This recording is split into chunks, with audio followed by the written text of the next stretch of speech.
Once upon a time, there lived a very wealthy merchant who had 3 daughters. Being a sensible man, he spared no expense when it came to their education. His daughters grew up to be quite beautiful, but the older 2 didn't care much for learning. The youngest one was known as Beauty, a name so unique and lovely that it made her sisters extremely jealous. But Beauty barely noticed. She was always lost in a good book, completely absorbed in her reading. Her older sisters were full of pride because of their family's wealth. They put on airs and refused to visit other merchants' daughters or associate with anyone who wasn't considered high society. Every day, they attended parties, balls, plays, concerts, and other social events, and they mocked their youngest sister for spending so much time with her nose buried in a book. One day, the merchant received a terrible news. His ship, which was carrying hundreds of bolts of fine cloth and silk he had invested in, was lost at sea. Overnight, his entire fortune disappeared. With no money left, the family had no choice but to leave their grand lifestyle behind and move into a small cottage far away from town.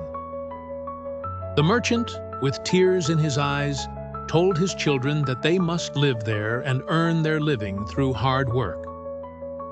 The 2 older daughters answered that they would never have to leave the town, for they were sure that several prominent merchants would be glad to marry them, though they no longer had a fortune.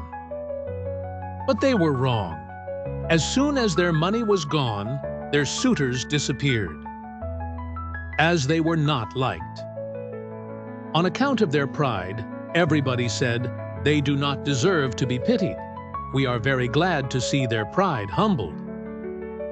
Let them go and give themselves quality airs in milking the cows and minding their chickens like the rest of us." But, on the other hand, they were extremely concerned for Beauty. They said, "She is such a sweet-tempered creature who speaks kindly to everyone, be it rich or poor, and has such a friendly, gracious nature." When they moved to their country house, the merchant took up farming to support the family. Beauty rose at 4 in the morning before the others and made haste to light the fire, clean the house, and prepare breakfast for the family. In the beginning, she found the work very difficult, as she was not used to manual labor. But in less than 2 months, she grew stronger and healthier than ever. After she had done her chores, Beauty read a book, played the harpsichord, or sung while she spun yarn. Her sisters, on the other hand, did not know how to spend their days.